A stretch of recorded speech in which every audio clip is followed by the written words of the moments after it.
मज़ीद तफसीलात के लिए आगाही मीडिया यूट्यूब चैनल को देखते रहें। चैनल पर नए हैं तो चैनल को सब्सक्राइब कर लें। बिस्मिल्लाहिर्रहमानिर्रहीम। बरादरान इस्लाम के लिए आज एक अहम खुशखबरी है कि लाहौर सेशन कोर्ट की तरफ से कादियानियों के एक इबादत खाने के ऊपर एक फ़ैसला था जो सेशन कोर्ट की तरफ से दिया गया है। उन्होंने एक अपने इबादत खाने का नाम दारुस्सलाम रखा था और उसके ख़िलाफ़ FIR करने का बाकायदा हुक्म दे दिया गया। और ये महज़ सिर्फ़ एक सेशन कोर्ट का फ़ैसला नहीं बल्कि मुत्तहिदा उलमा बोर्ड ने भी इसकी तौसीक़ की और सिफारिश की कि उन्हें इस नाम के रखने की इजाज़त नहीं है। सबसे पहले तो ये समझ लीजिए कि कादियानी बुनियादी तौर पर एक ऐसा गिरोह है कि जिसे मज़हबी गिरोह कहना ही गलत है, और वो अपने लिए तमाम वो चीज़ें, तमाम वो अखलाक़ी आज़ादियाँ हासिल करना चाहता है एक मज़हबी गिरोह होने की हैसियत से।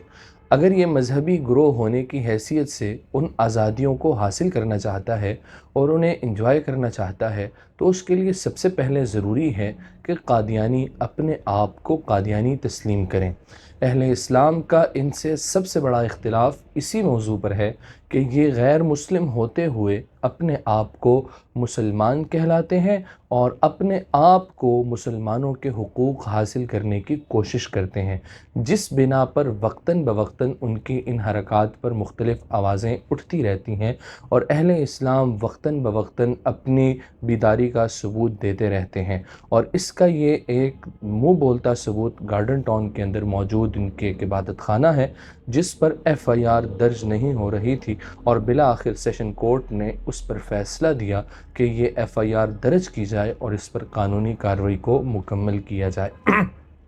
तो मैं ज़िक्र कर रहा था कि ये मज़हबी गिरोह नहीं है, इसलिए कि एक तो इस्लाम ने इसे मज़हबी गिरोह तस्लीम नहीं किया, दूसरे नंबर पर हमारे आइन ने जो इस वक्त हमारे मुल्क के अंदर राइज है, जिसके साए में तमाम पाकिस्तानी अपनी ज़िंदगी को गुजार रहे हैं और इस मुल्क के अंदर वो एक कानून की हैसियत रखता है, उसके अंदर इनके लिए ये बात दर्ज है कि ये अपने किसी भी मामले को मुसलमानों के किसी भी मामले के साथ तशबीह नहीं दे सकते, नाम नहीं रख सकते, अपनी इबादत को नमाज नहीं कह सकते, अपने जो पैसे ये निकालते हैं उन्हें ज़कात नहीं कह सकते हैं, अपनी मुख्तलिफ़ इबादत को जो इस्लाम ने नाम रखे हैं वो नाम नहीं दे सकते, अपने इबादत खाने को मस्जिद नहीं कह सकते, अपने इबादत खाने का ऐसा नाम नहीं रख सकते जिससे अहले इस्लाम को शायबा हो कि ये शायद कोई ऐसी इबादतगाह है कि जिसमें मुसलमान इबादत करते हैं। अब यहाँ पर उन्होंने अपने इदारे का नाम या उस इबादत खाने का नाम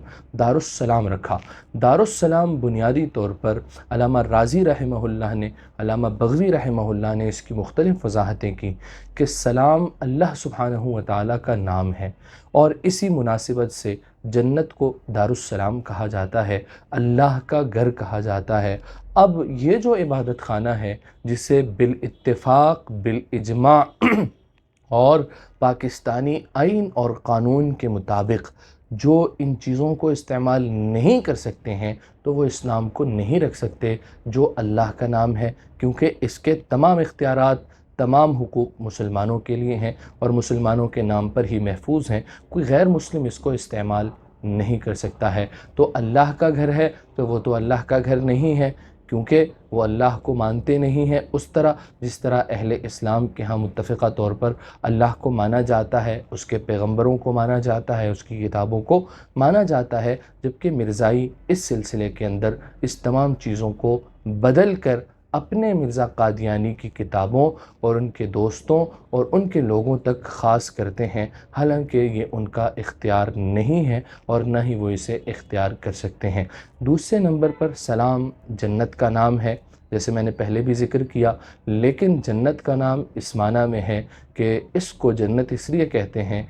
कि तमाम अहले जन्नत इसमें हर किस्म की परेशानियों से, तकलीफ़ों से, मुसीबतों से उनके लिए सलामती है। अल्लामा राज़ी रहमहुल्लाह ने اس کو لہم دار السلام عند ربہم کے ذیل میں اس بات کا ذکر کیا کہ جنت میں تمام پریشانیوں سے حفاظت ہوگی۔ پھر اسی طرح لہم دار السلام عند ربہم کے ذیل میں علامہ بغوی رحمہ اللہ نے لکھا ہے کہ جب جنت میں مسلمان داخل ہوں گے تو مسلمانوں کے داخلے کے ساتھ انہیں ایک پروٹوکول دیا جائے گا، اور وہ ان کو سلام کیا جائے گا، ان کو گارڈ آف آنر دیا جائے گا، ان کو ایک عزت دی جائے گی، ان کا استقبال کیا جائے گا۔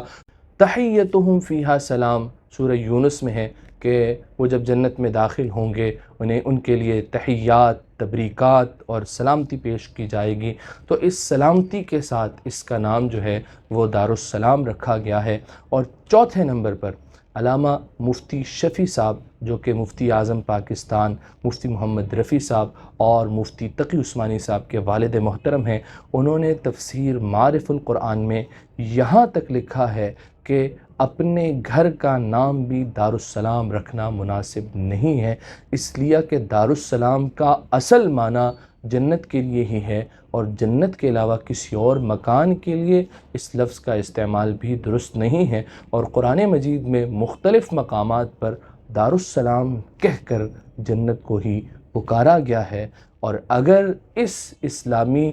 شعائر میں سے کسی چیز کا اگر قادیانی استعمال کریں گے تو پاکستان کے آئین اور قانون کے مطابق وہ دھوکہ دہی کے مترادف ہوں گے، اور یہ دھوکہ ایسے ہے جیسے آپ کوئی 2 نمبر چیز اس کے اوپر اصل لیبل لگا کر فروخت کرتے ہیں، شراب کے اوپر شہد لگا کر آپ اسے فروخت کرتے ہیں کہ یہ چیز شہد ہے اور وہ شہد کے بجائے شراب ہو، تو جس طرح وہ جرم ہے اسی طرح قادیانی اسلام کی کسی بھی چیز کو اپنے لیے استعمال کریں اور اسے اسلام کے حقوق دینے کی کوشش کریں، گویا کہ وہ دھوکہ دہی کر رہے ہیں، فراڈ کر رہے ہیں، اخلاقی طور پر بھی، آئینی طور پر بھی اور اسلامی طور پر بھی، مذہبی طور پر بھی وہ ایک جرم کا ارتکاب کر رہے ہیں، اور ان کے اس جرم پر انہیں سزا ہونی چاہیے۔ آئیے ہم سب اس کی آواز کو بلند کرتے ہیں تاکہ ہمارے دائیں بائیں رہنے والے قادیانی